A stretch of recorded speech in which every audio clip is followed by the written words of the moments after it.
மாவீரன் புலித்தேவர் அவர்கள் என்பது நாடு நன்றாகவே அறியும். இன்றைய தினம் அவருடைய 310வது பிறந்த நன்னாள். இந்த நன்னாளில் அவருடைய புகழையும் பெருமையும் தியாகத்தையும் நாம் போற்றி எந்நாளும் இந்த உலகம் உள்ளவரை போற்றி புகழ்வோம் என்பதனை இந்த நேரத்தில் நான் தெரிவித்துக் கொள்ள கடமைப்பட்டிருக்கிறேன். அந்த ஒரு நல்ல வாய்ப்பை வழங்கிய அனைத்து பெருமக்களுக்கும் என்னுடைய நன்றியும் வணக்கத்தையும் தெரிவித்துக் கொள்கிறேன். நீங்கள் கேட்ட கேள்விக்கு அவருடைய பதிலே நல்ல விளக்கம் இருக்கிறது. தேமுதிகவினுடைய பொதுச் செயலாளர் அந்நியா அவருடைய பதிலில் நல்ல விளக்கம் இருக்கிறது. அதற்கு மேல் விளக்கம் சொல்ல தேவையில்லை என்று நான் கருதுகிறேன். திரள வேண்டும் அப்படின்னு சசிகலா மேடம் சொல்லியிருக்காங்க. உங்களுடைய பார்வை நீங்க எப்படி பார்க்கிறீங்க? அனைவரும் ஓரணியில் திரண்டால் மட்டுமே திமுகவை வீழ்த்த முடியும். உங்களுடைய பார்வை நீங்க எப்படி பார்க்கிறீங்க? என்னுடைய பார்வை நான் ஆரம்ப காலத்திலிருந்தே சொல்லி வந்திருக்கிறேன். புரட்சி தலைவர் எம்ஜிஆர் அவர்கள் அனைத்து இந்திய அண்ணா முன்னேற்ற கழகம் இந்த மாபெரும் இயக்கத்தினை தொண்டர்கள் இயக்கமாகத்தான் உருவாக்கினார்கள், நிறுவினார்கள். இன்று புரட்சித் தலைவர் எம்ஜிஆர் அவர்களும் மாண்புமிகு இதய தெய்வம் புரட்சித் தலைவி அம்மா அவர்களும் இந்த இயக்கத்தை மக்கள் இயக்கமாக உருமாற்றினார்கள்.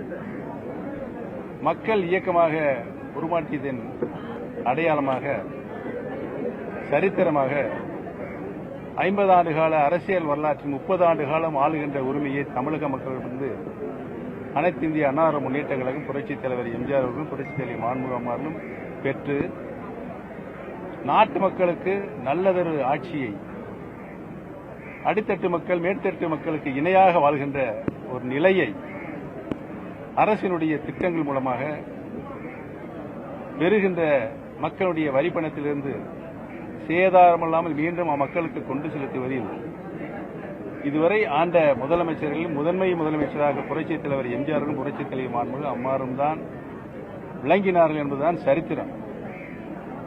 மக்களுக்கு ஆற்ற வேண்டிய அனைத்து சேவைகளையும் தியாக உள்ளத்தோடு இருவரும் தலைவரும் நிகழ்த்தி காட்டியிருக்கிறார். நாடு முன்னேற வேண்டுமென்றால் கல்வி, சுகாதாரம், தொழில் வளம், விவசாயத்தில் புரட்சி, அனைத்து மக்களுக்கும் சமமான கல்வி, இப்படி பல நிலைகளில் நின்று புரட்சித் தலைவர் எம்ஜிஆர் அவர்களும் புரட்சித் தலைவி மாண்புமிகு அம்மா அவர்கள் தங்களுடைய முதலமைச்சர் பதவியை தியாக உணர்வோடு நாட்டு மக்களுக்கு அர்ப்பணித்தார்கள் என்பதுதான் வரலாறு என்பதை நான் இந்த நல்ல நேரத்தில் பதிவு செய்ய கடமைப்பட்டிருக்கிறேன்.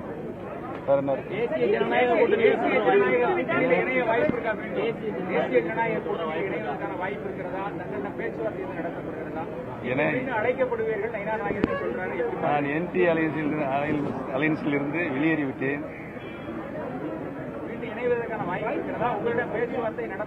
ஏற்கனவே சொல்லியிருக்கிறேன். இன்றைக்கு இருக்கின்ற அரசியலில் நாம் வரலாற்றை பின்னோக்கி பார்த்தால் எல்லா அரசியல் கட்சிகளும் எல்லாருடையும் கூட்டணி வைத்திருக்கிறார்கள், எல்லாருடையும் எதிர்த்து நின்றிருக்கிறார்கள். எதிர்காலத்தில் எம்மாதிரியான கூட்டணி வரும் என்பதனை மக்கள் தான்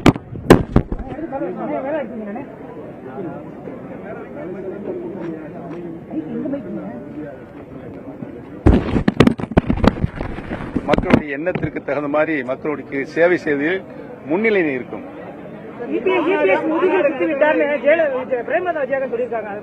அதுதான் இப்ப தம்பி கேட்டுச்சு. நீங்க எந்த நிருபர்? தம்பி சன்னியூஸ் தம்பி கேட்டுச்சு, அதையும் நீங்களும் கேட்கறீங்க. ஒரு நல்ல விளக்கத்தை அந்நியார் அவர்களை சொல்லிவிட்டார்கள். நான் தினந்தோறும் அரசினுடைய செய்ய தவறிய அவர்கள் சொன்ன வாக்குறுதிகள் எதுவும் நிகழ்த்தவில்லை என்று தினந்தோறும் அறிக்கையின் வாயிலாக சொல்லிக் கொண்டிருக்கிறேன். சில பத்திரிகைகள் சொல்லுகிறார்கள், போடுகிறார்கள். சில பத்திரிகை தொலைக்காட்சிகள் செய்தியை கூட போடுவதில்லை என்ற மனக்குறை என்னிடம் இருக்கிறது.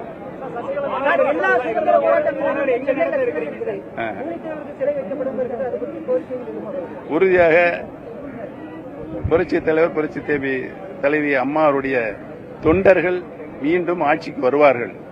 அவர்கள் உறுதியாக புலித்தேவருடைய தியாகத்தை போற்றி சென்னை மாநகரத்தில் சிலை வைக்கப்படும்.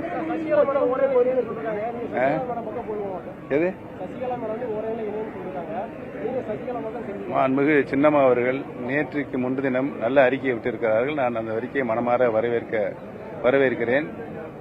அனைத்து இந்திய அன்னார முன்னேற்ற கழகத்துடைய பிரிந்திருக்கின்ற அனைத்து சக்திகளும் ஒன்றிணைய வேண்டும்.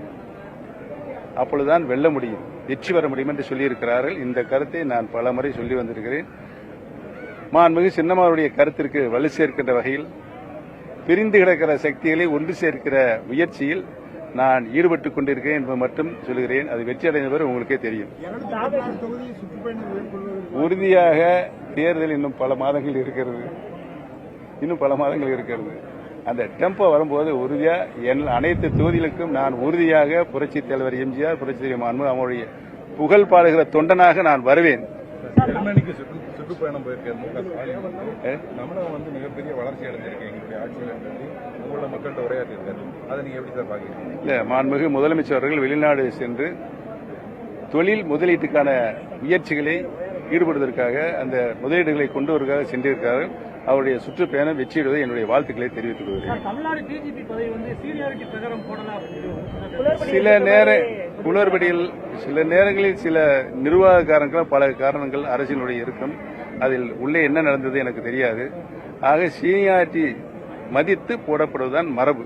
தாவேக்காவுடன் ஏதாவது பேச்சுவார்த்தை, எது தமிழக வெற்றி கழகத்துடன் பேச்சுவார்த்தை இருக்காது.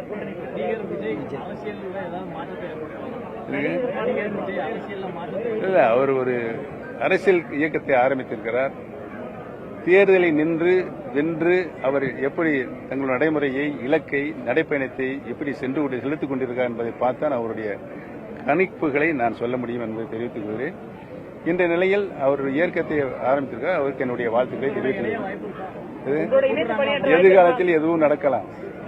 மூத்த முதலமைச்சராக இருந்திருக்கீங்க, மூத்த அரசியல் கட்சி கூட இணைந்து பணியாற்ற வாய்ப்பு இருக்கா? பேச்சுவார்த்தை மறைமுகம் நடக்குது. எது அவர் தாவேக்கா நிர்வாகிகளாக பேசியிருக்காங்க விஜய். இல்ல, யாருமே இதுவரை என்னுடன் பேசவில்லை. அதான் எதிர்காலத்தில் எதுவும் நடக்கலாம் என்று சொல்லிவிட்டேனே. நீங்க எப்படியாவது என் வாயை கிளறலாம் பாக்குறீங்க. அப்புறம் வேற என்ன? எது ஏற்கனவே சொல்லிவிட்டிருக்கேன். அவர்கள் செய்ய தேவைய அரசுடைய திட்டங்கள், சொன்ன வாக்குறுதிகள் தவறி இருக்கிறது. இதெல்லாம் நான் தினத்தோறும் சுட்டி காட்டிக் கொண்டிருக்கிறேன். உங்களுக்கு தெரியும், உங்க சேனலுக்கு வந்திருக்கு, உங்க பத்திரிகை வந்திருக்கு.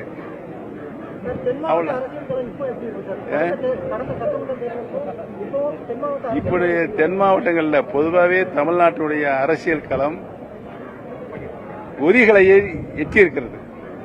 அனைத்து இந்திய அன்னார முன்னேற்ற கழகத்தினுடைய அனைத்து தொண்டர்களும் மக்களும் கொதித்து போயிருக்கிறார்கள். பிரிந்திருக்கின்ற அனைத்து இந்திய அன்னார முன்னேற்ற கழகத்துடைய சக்தியில் அனைவரும் ஒருங்கிணைக்க வேண்டும் என்று மனம் வெம்பி மன வருத்தத்தில் இருக்கிறார்கள் என்பதை தெரிவித்துக் கொள்கிறேன்.